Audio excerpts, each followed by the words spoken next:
Pô, minha gente, o que tivemos hoje foi uma cena para a história, mas infelizmente será apenas uma cena para a história, não vai ter nenhum efeito prático.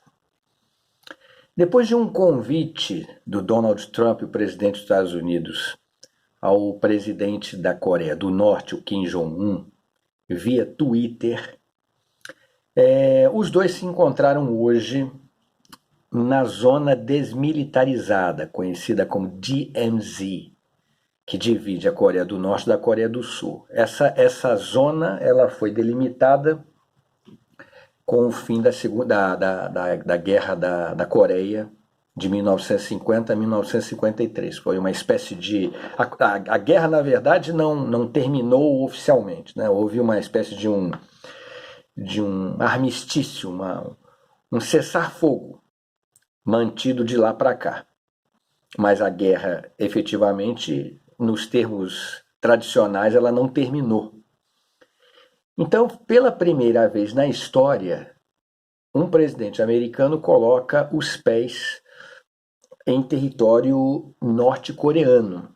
Bom, isso do ponto de vista da imagem, do símbolo, é muito forte. Eu realmente fiquei muito impressionado. Eu tenho acompanhado ao longo dos anos, desde a época do George W. Bush, as relações entre os Estados Unidos e a Coreia do Norte. Então, me chamou muita atenção essa imagem de hoje.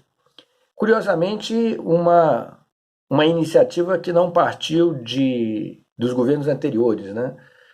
Nem do Obama, que era tido como um governo progressista, mas que autorizou o bombardeio à Líbia, não vamos nos esquecer disso, e também o apoio aos chamados rebeldes moderados na Síria, isso partiu do governo Obama. Então, por ironia da história, coube a um idiota como Trump protagonizar essa cena histórica.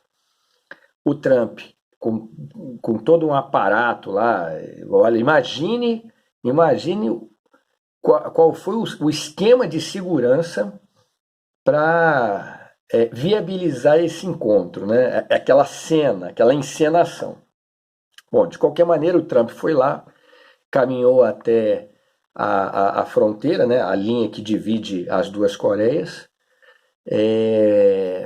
O Kim Jong-un também estava lá esperando por ele, veio até o seu encontro, apertaram as mãos, o Trump passou para o outro lado, andou um pouco, apertou as mãos de novo, fez várias fotos, foi filmado, né, foi registrado de todo jeito.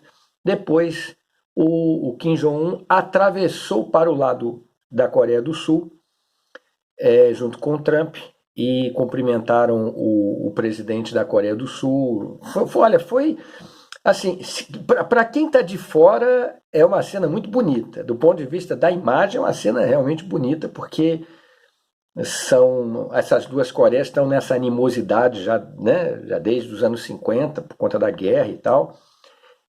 Eu, como deixista, como um cara que tem o hobby de acompanhar transmissões de emissoras à distância, já captei diversas transmissões de emissoras clandestinas sul-coreanas que transmitem para a Coreia do Norte, né? Acompanho sempre que posso também as transmissões da Coreia do Norte em ondas curtas, em espanhol, em inglês, né? Que chega até o Brasil em ondas curtas.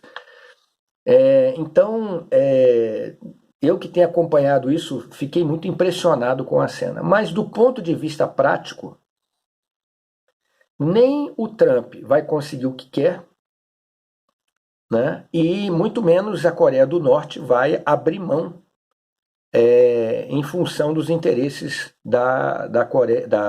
dos Estados Unidos.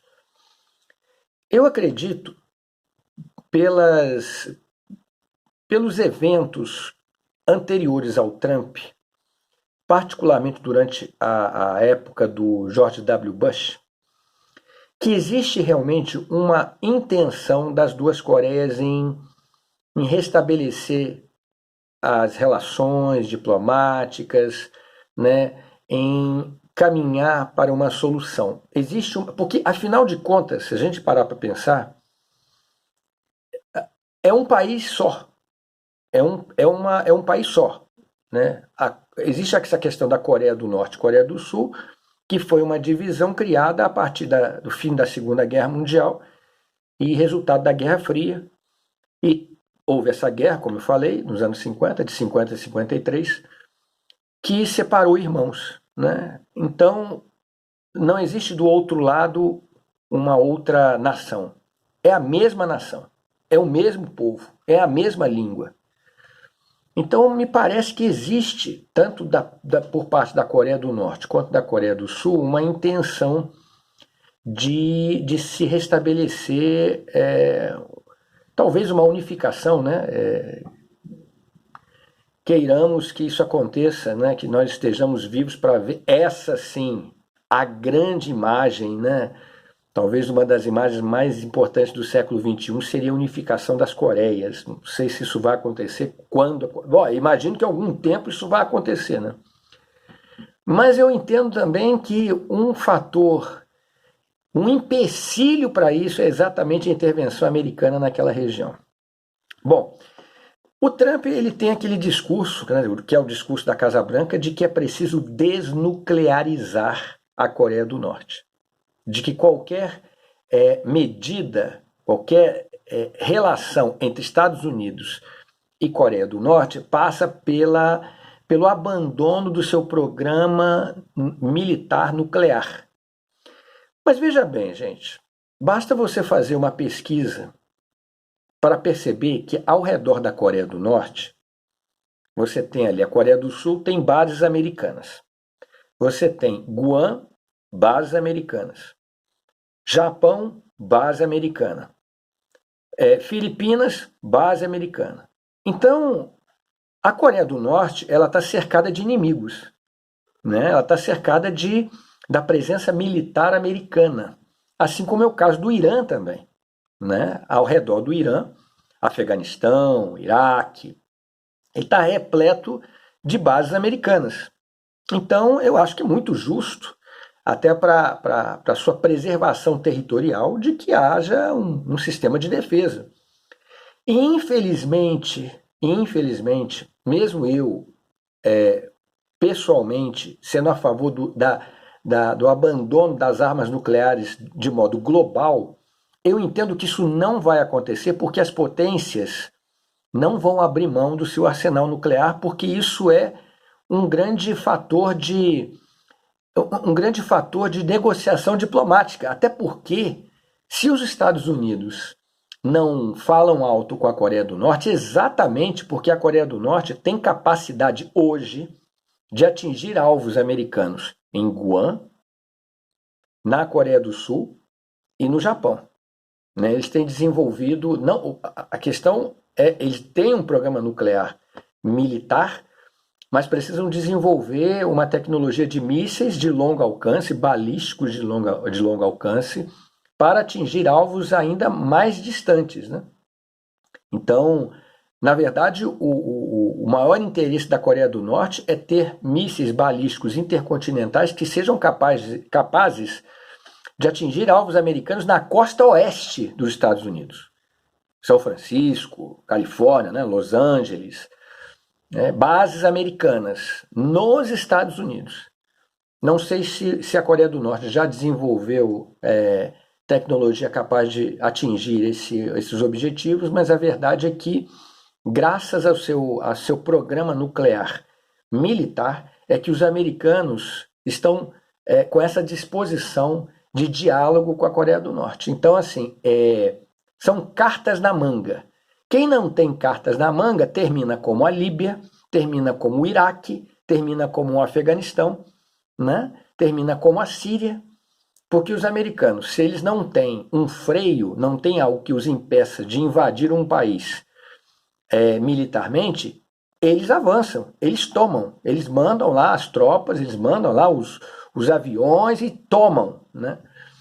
Então, exatamente por conta de ter um programa nuclear militar, é que hoje se deu esse tipo de imagem do Trump indo lá na zona desmilitarizada para apertar a mão do Kim Jong-un. Mas, a despeito da opinião que nós possamos ter de um dos regimes mais fechados do planeta, que é a Coreia do Norte, a verdade é que eles precisam se defender.